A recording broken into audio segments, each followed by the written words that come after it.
History holes. Have you ever considered that the very act of achieving freedom can be just as, if not more, challenging than fighting for it? In our last episode, we cheered for Ngô Quyền as his ingenious traps at Bạch Đằng River finally slammed the door shut on a millennium of Chinese domination, ushering in Vietnam's hard-won independence. The air must have crackled with the thrill of liberation. But what happens when the cheers fade and the monumental task of building a lasting nation from the ashes of prolonged foreign rule truly begins? Today, we move beyond the triumph of independence to the complex realities of its immediate aftermath.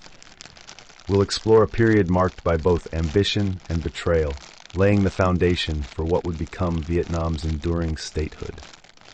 Part 1. The Ngô Dynasty, a fleeting promise. The victory at the Bạch Đằng River in 938 CE was an undeniable turning point in Vietnamese history. It wasn't just a military triumph, it was the definitive moment that severed nearly a millennium of direct Chinese domination. Think about that for a moment. 1,000 years under foreign rule. All the previous heroic uprisings, like those of Lady Triều or Mai Thúc Loan, had ultimately been crushed. Their brief flickers of freedom were always extinguished by the sheer crushing weight of the Northern Empire. But this time, it was different. This was not a temporary rebellion that would be snuffed out. This was a decisive act of national liberation, a severing of the chains that would resonate through the ages. The very tide of the Bạch Đằng River, which had once turned against the invaders, now seemed to turn in the affairs of the nascent nation itself. With the northern threat effectively neutralized, Ngô Quyền stood as the undisputed leader of a newly freed people. He understood, with a clarity forged in the crucible of battle, that this moment could not be squandered. His first and most crucial step was to assert true sovereignty. He cast aside the old titles of governor or protector, terms that inherently implied subservience to a foreign court. Instead, he proudly proclaimed himself Vương, a sovereign ruler, a king in his own right. To further cement this new era, and to make a powerful statement about Vietnam's emerging identity, he chose a deeply symbolic location for his capital, Co Loa. Not the Chinese-influenced administrative centers of the recent past, but the ancient spiral fortress of King An Dung Vương, reaching back to the country's own ancient pre-imperial roots and connecting his new dynasty with the legendary origins of the Vietnamese state. This was a deliberate turning away from the immediate past of foreign domination, a conscious effort to reclaim and re-establish a distinctly Vietnamese heritage. And so, the Ngô Dynasty was officially born. The establishment of the Ngô Dynasty was more than just a change of rulers. It was a fundamental shift in the very political landscape of Vietnam. For the first time in centuries, the Vietnamese people had a ruler who derived his authority not from a foreign empire, but from his own military prowess and the will of his people.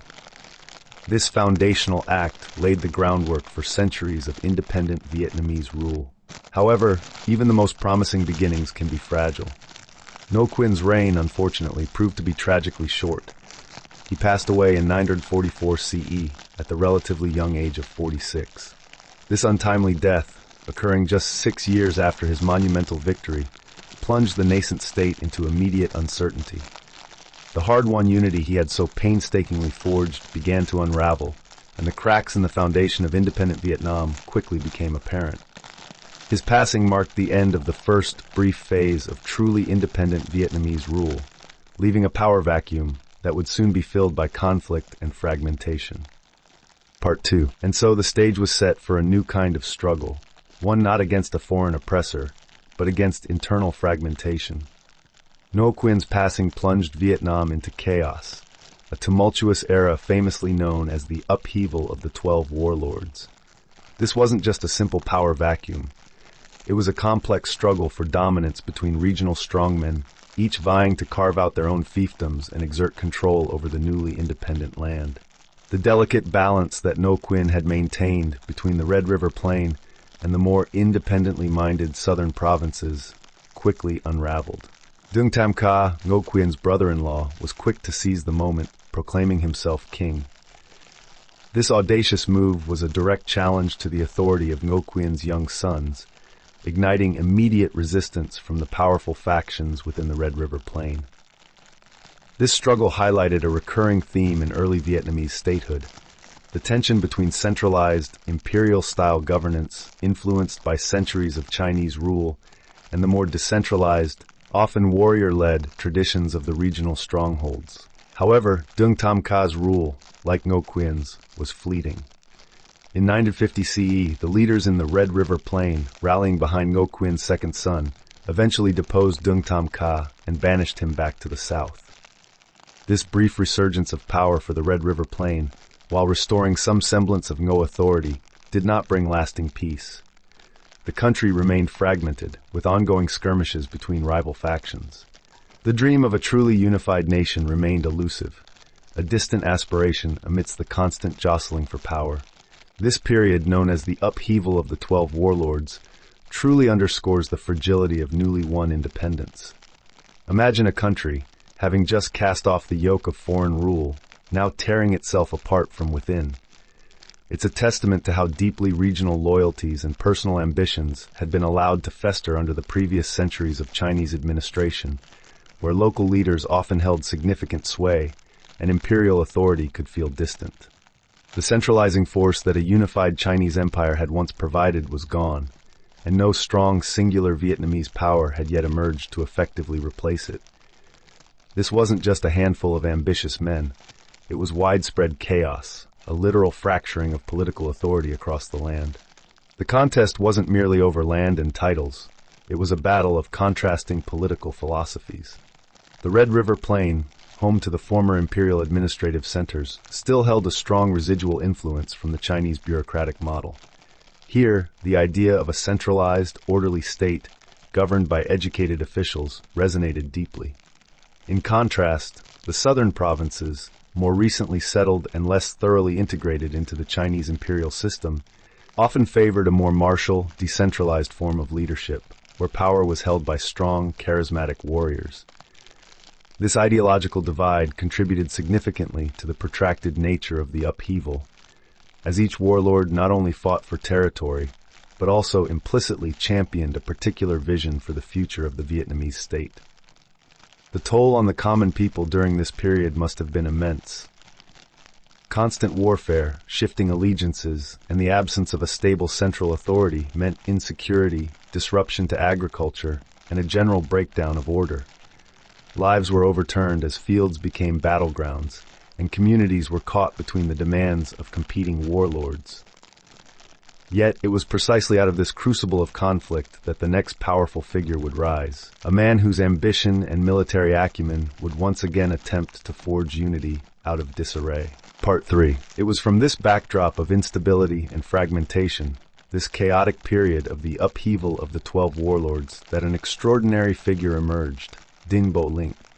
Born in 924 CE, Đinh Bộ Lĩnh hailed from Hoa Lu, a naturally fortified area at the southeastern edge of the Red River Plain. This strategic location gave him a crucial advantage, as it commanded the main land route to the southern provinces, allowing him to draw upon their resources and fierce warriors. Đinh Bộ Lĩnh was a man of action, a brilliant military leader who understood the brutal realities of power in this chaotic era. He spent years meticulously building his forces, forging alliances with local strongmen along the lower Red River. His methods were uncompromising. He was known for his rough justice, boiling wrongdoers in cauldrons and feeding them to caged tigers, a clear message of his uncompromising resolve and a method to enforce obedience. By 965 CE, his relentless campaigns had succeeded in subduing all his opponents, finally bringing an end to the upheaval of the 12 warlords and unifying the country. This was a monumental achievement, solidifying a fragile independence and setting the stage for a new dynasty. With the country unified under his rule, Đinh Bộ Lĩnh established the Đinh Dynasty in 968 CE. He chose Hoa Lu as his capital, transforming it from a regional stronghold into the seat of the new national government.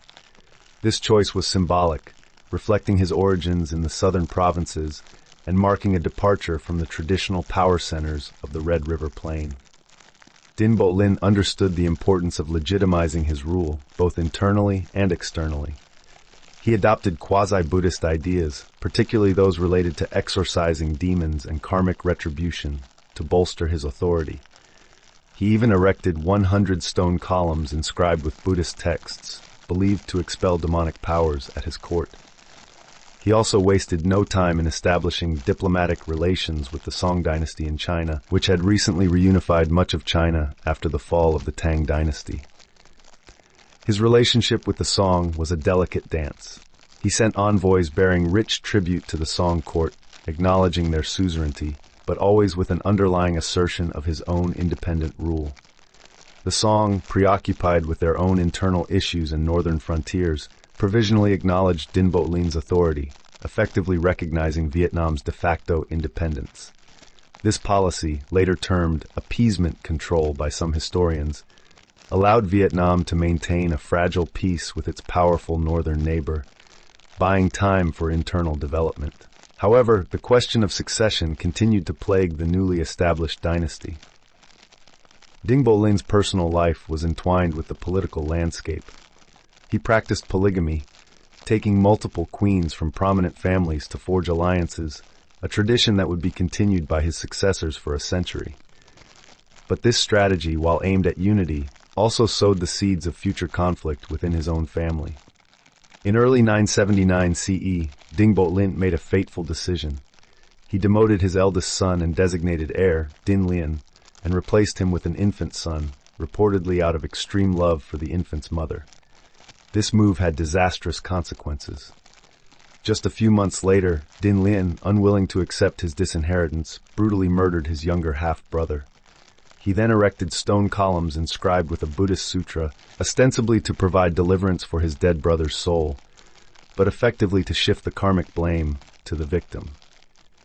This act of fratricide exposed the deep-seated rivalries simmering within the royal family. The internal turmoil in the Đinh court culminated in a shocking event.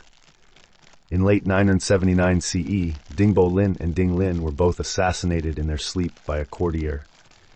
This double regicide plunged the Đinh dynasty into another succession crisis, once again highlighting the fragility of newly won independence. The killer, reportedly mesmerized by portents predicting his own rise to the throne, was swiftly captured, killed, and, in an unusual act of cannibalism, reportedly eaten. This grim episode underscored the brutal nature of power struggles in the nascent state. The internal turmoil in the Đinh court, marked by regicide and power struggles, left Vietnam vulnerable once more. News of the assassinations and the instability in Hoa Lu quickly reached the Song court in China. They saw this as a golden opportunity to take advantage of the chaos and reassert their control over Vietnam, preparing a military expedition to that end. It was in this critical moment that Lê Hoan, a seasoned general who had served Đinh Bộ Lĩnh and commanded the palace guard at Hoa Lu, stepped forward. Lê Hoan, born in 941 CE, was a native of Thanh Hoa, one of the southern provinces, but had built his power base in Giao, the Red River Plain, commanding disciplined soldiers from that region. Recognizing the urgency of the Song threat, a prominent commander from Giao, Pham Cu Lang, along with his officers, confronted Queen Mother Dung Văn Nga. He argued that the army would not fight for a child king, and demanded that Lê Hoan be made king. Dung Văn Nga, acknowledging the gravity of the situation, and perhaps swayed by her own close relationship with Lê Hoan, sent the royal regalia to him. And so, in 980 CE, Lê Hoan was proclaimed king, marking the beginning of the early Lê dynasty. This was a pivotal moment, as a new leader, backed by the military strength of Zhao, took the helm to face the looming Chinese threat. The Song invasion, launched in 980 CE, was a significant test for Lê Hoan's newly established dynasty. The Song army, unlike previous Chinese invaders, was led by cautious, bureaucratic officers, constrained by strict instructions from their imperial court. This was a new kind of empire, more focused on civil administration and literary excellence than on martial prowess. Lê Hoan, a shrewd military strategist, exploited these weaknesses. He prepared for the invasion with a meticulous understanding of the terrain. The Song land force advanced into the Red River Plain, but was held up, waiting for their fleet to arrive.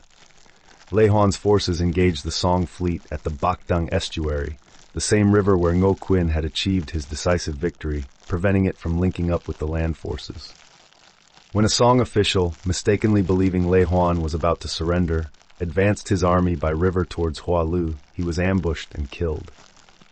News of this defeat, combined with the onset of the monsoon rains, demoralized the Song generals, who decided to abandon the campaign and return north, where they were executed for incompetence.